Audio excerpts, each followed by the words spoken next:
Hello, and welcome to another episode of Holy Crap, It's Almost Bedtime and I forgot to do a vlog again. Yet again, I was incredibly disorganized and am quite late with this. So today I wanted to talk about something very dear to my heart. Tomb Raider. Yes, good old Miss Lara Croft has been an integral part of my life since I was around about 7 or 8. When it was the deep dark depths of winter and everyone was dying of cold and boredom and cabin fever, we used to pile up into the only room in the house with a fireplace, turn on the TV, and watch my dad play Tomb Raider.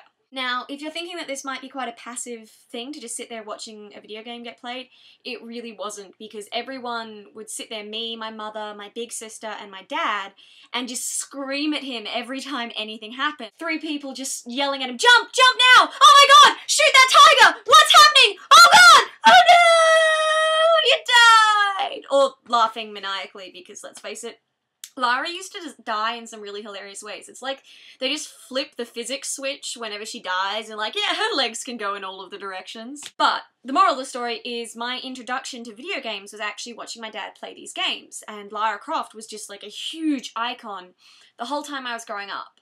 I was young enough back then to not see any of the objectification or sexualization of her. I just saw this woman kicking ass. If she wanted to do it in booty shorts and a tight t-shirt, then, you know, that was her choice. It didn't really occur to me that this video game was centered around the male gaze.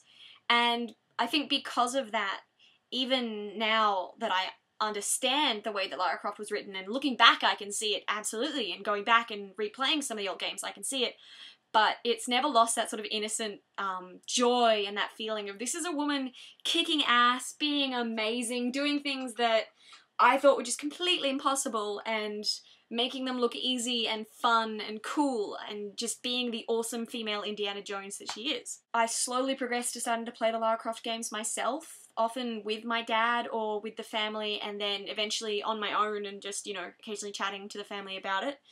And I did slowly become disheartened with the franchise. Like Tomb Raider, what was it, Angel of Darkness, just...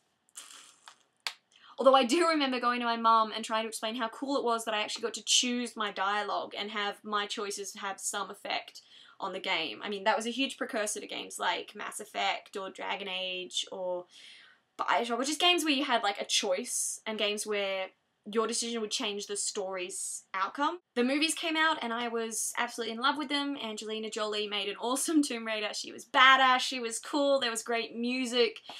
It answered a lot of the questions, like, how the heck does she always have enough bullets, and automatic reloading, and things like that. Although there were a lot of flaws with the Tomb Raider movies, I did really enjoy them, and I was able to enjoy them with that sort of innocent gaze. Fast forward to now, I haven't played a Lara Croft game in quite a while, so when I heard there was a new Lara Croft game, I was very skeptical. I did not know what to expect. I knew it was a reboot, and there's been so much controversy about the game. There's been so much discussion about whether or not they've successfully removed that objectification, whether or not they've de-sexied her and that changes her in some way, whether or not that was a part of her character or just part of her expression.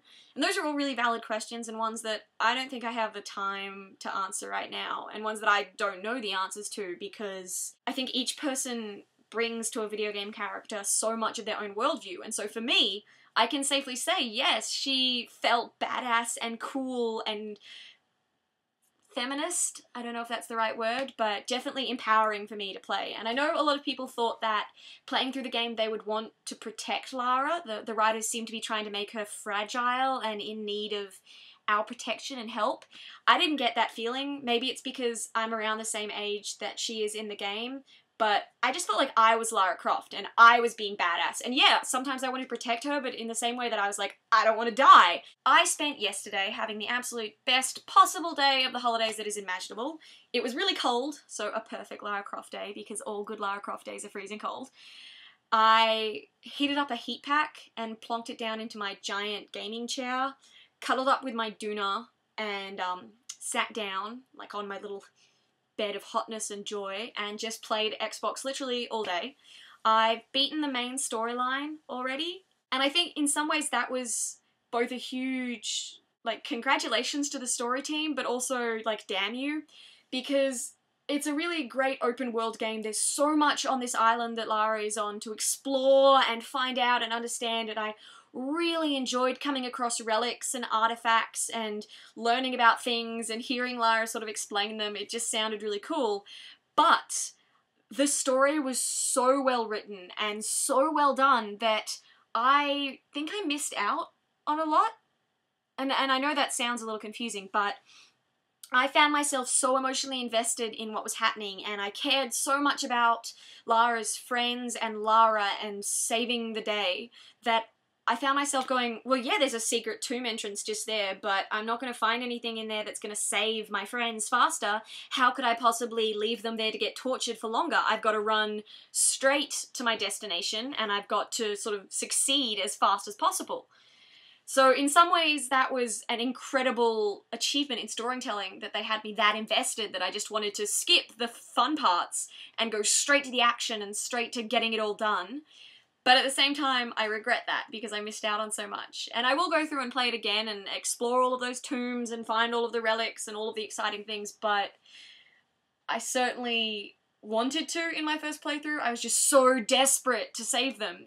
I can wholeheartedly say that Lara Croft was an absolute, just wonderful game for me. It was a great experience, like, just top marks, 9 out of 10. Like, I loved it. It was so good. I'm only saying not 10 out of 10 because I haven't really, like, reviewed games before, and I want to leave room for, like, the potential, you know, holy grail of all games. This game just really seemed to resonate with me. It caught the parts of Lara that mattered. I felt like I was 7 again, and I was getting to sort of live through this incredible, empowered, confident female. And yes, at the start of the game, she's sort of freaking out, and she feels like she can't do this, and she doesn't know what she's doing, but the whole time you hear her going, I can do this, or she'll start saying to herself, like, it's just one step, I just have to get this bit done, or there's no choice, and that felt really cool, the idea that she could start out so frightened and rise above it. That made her really relatable and made the game even more enjoyable.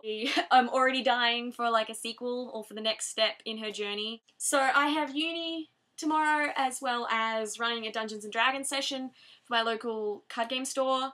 So my video then is going to be really rushed as well, so I'm sorry, but this is about making videos, not necessarily spending huge amounts of time on them. So hopefully I will still get one done. I'm going to try and do it on the train and just hope that people don't stare at me like I'm a crazy person any more than they usually do. But yeah, I'll see you tomorrow. Happy VEDA, everyone. Oh, and one other super quick thing. Shout out to my amazingly talented big sister, who has just started a blog to practice her writing, and it's already really interesting, so all of my, like, 2 subscribers should totally go check it out.